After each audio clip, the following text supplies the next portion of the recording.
오늘을 살아가는 묵상 시간입니다. 오늘 본문 말씀 시편 67편 1절과 2절의 말씀입니다. 하나님은 우리에게 은혜를 베푸사 복을 주시고 그의 얼굴빛을 우리에게 비추사 주의 도를 땅 위에 주의 구원을 모든 나라에게 알리소서. 오늘 시편의 저자는 하나님에게 은혜를 베풀어 주시고 복을 주시고 얼굴빛을 비추어 달라고 간구합니다. 여러분, 이 은혜에는 세 가지 요건이 있습니다. 첫째는 보통 은혜는 윗사람이 아랫사람에게 주는 그런 모습을 우리가 보게 되죠. 또 둘째로 은혜는 대가를 받고 주는 것이 아니라 거저 주는 것입니다. 또 마지막으로 은혜는 작은 것을 주는 것이 아니라 엄청난 것을 주는 것이 바로 은혜의 모습입니다. 너무 가치가 크기 때문에 대가를 지불하고 받을 수 없는 것, 그것이 바로 은혜의 모습인 거죠.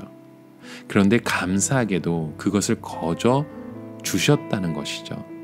하나님은 우리에게 이 엄청난 것을 무상으로 주시고 한 푼의 대가를 받지 않고 오늘 우리에게 선물로 주셨다는, 바로 이것이 은혜라는 것입니다.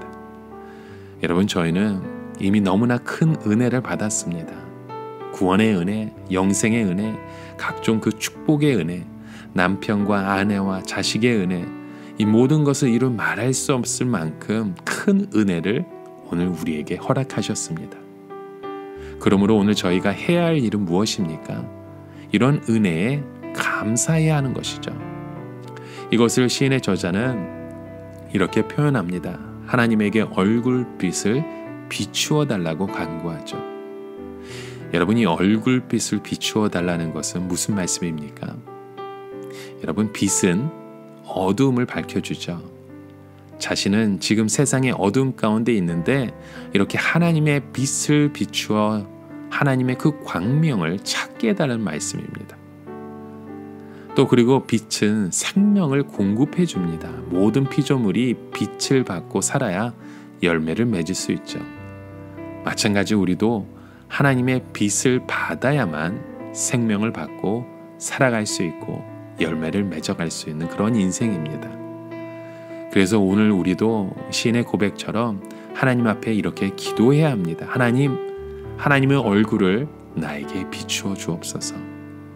그리고 2절의 말씀처럼 주의 도를 땅 위에 주의 구원을 모든 나라에게 알리소서라는 그런 고백이 오늘 우리 가운데 일어나야 합니다. 시편의 저자는 이런 주의 진리를 땅 위에 알게 해달라고 기도하고 주의 구원을 모든 나라가 알게 해달라고 기도하며 간구하죠. 여기서 주의 도란 주의 진리를 말씀하는 것입니다. 이것을 자세히 말씀해 보게 되면 2절의 말씀대로 우리가 그렇게 살기 위해서는 바로 1절의 고백이 필요하다는 것입니다. 즉 주의 진리를 온 땅 위에 나타내고 주의 구원을 모든 나라에 알리기 위해서는 우리가 먼저 하나님의 그러한 은혜와 복을 받는 것이 필요하다는 것이죠. 그렇기 때문에 이것을 허락해달라고 기도하는 것입니다. 어쩌면 이러한 간구의 모습이, 이 목적이 선교에 있는 것 같습니다.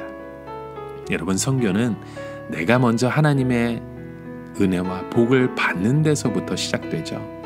내가 영적으로 충만하고 하나님의 축복 가운데 있을 때에 내가 다른 사람에게도 나와 같은 그 복을 누리게 하고 싶다는 그런 열망이 일어나게 됩니다.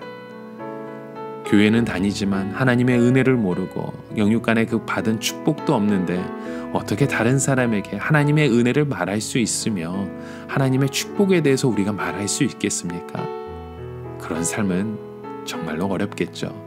그러므로 우리는 내가 먼저 그 은혜를 받아야 됩니다. 내가 먼저 그 축복도 받고 나의 삶이 먼저 풍성해져야 그런 풍성한 은혜를 우리가 함께 나눌 수 있는 그 사명을 우리가 감당할 수 있는 것이죠.